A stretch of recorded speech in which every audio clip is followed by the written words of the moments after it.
Hi నమస్తే, నేను మీ Ramya. Welcome back to Jasvi cooking recipes. ఈరోజు నేను బఠానీతో గారెలు ఎలా ప్రిపేర్ చేయాలో చూపిస్తున్నాను. ముందుగా ఒక కప్పు బఠానీలు ఒక 4 గంటల ముందు ఇలా నానబెట్టుకొని పెట్టుకోవాలి. 4 గంటల తర్వాత ఒక మిక్సీ జార్ తీసుకొని బఠానీలు మొత్తం మిక్సీ జార్లో వేసేసుకోవాలి.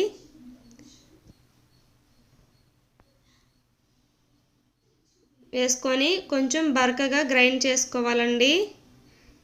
మరీ మెత్తగా కాకుండా ఇలా బరకగా గ్రైండ్ చేసుకోవాలి. చేసుకున్న తర్వాత ఒక బౌల్లోకి ట్రాన్స్ఫర్ చేసుకోవాలి బ్యాటర్ మొత్తం. ఈ బఠానీ గారెలు చాలా క్రంచీగా చాలా బాగుంటాయండి. కరకరలాడుతూ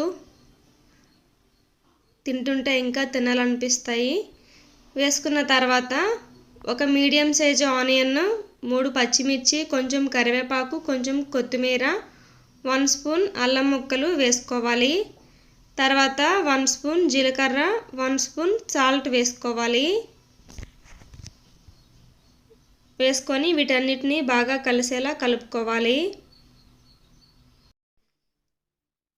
ఇలా మొత్తం కలుపుకొని పక్కన పెట్టుకోవాలి. ఇప్పుడు స్టవ్ ఆన్ చేసి ఒక కళాయి పెట్టుకొని అందులో ఆయిల్ వేసుకోవాలి.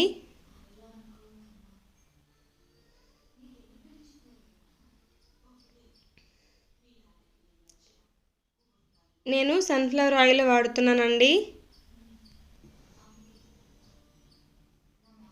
ఇలా ఆయిల్ హీట్ అయిన తర్వాత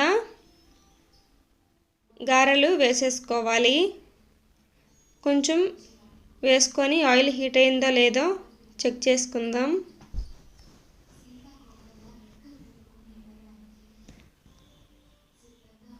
ఇప్పుడు కొంచెం కొంచెం ముద్ద తీసుకుంటూ ఇలా రౌండ్గా చేతి మీద గారెలు వేసుకోవాలండి.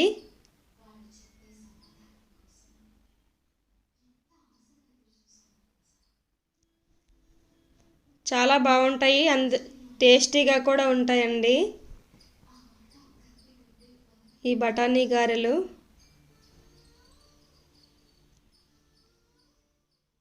ఈవినింగ్ టైంలో వేడివేడిగా అప్పుడప్పుడు ఇలా చేసుకొని తింటే చాలా బాగుంటాయి. మనకి బయట నుంచి కూడా ఏ స్నాక్స్ తీసుకొని రావాలనిపించదు. టీ టైంలో అలాంటప్పుడు తింటే చాలా బాగుంటాయి. ఇలా గారెలు మొత్తం వేసుకున్న తర్వాత మీడియం ఫ్లేమ్లో 2 వైపులా బాగా ఫ్రై చేసుకోవాలి.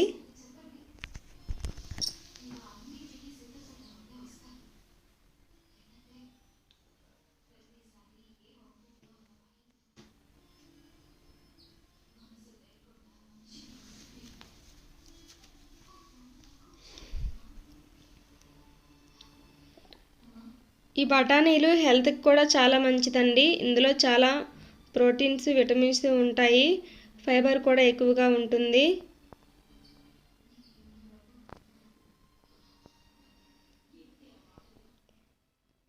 ఇలా వేగిన తర్వాత ఒక ప్లేట్లోకి తీసేసుకోవాలి.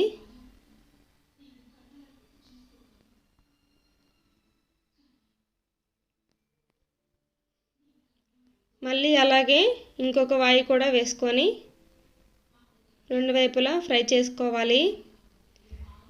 అంతేనండి. ఈ రెసిపీ మీకు నచ్చినట్టయితే నా ఛానల్ని లైక్ చేసి, షేర్ చేసి, సబ్స్క్రైబ్ చేసుకోండి. ఇప్పుడు ఒక ప్లేట్ తీసుకొని అందులోకి గారెలు పెట్టుకుందాం. వేడివేడి బఠానీ గారెలు రెడీ అయిపోయినాయి. చూడండి ఎంత బాగా ఉడికాయో. క్రిస్పీగా ఉంటాయి అండ్ టేస్టీగా కూడా ఉంటాయి. Thank you for watching.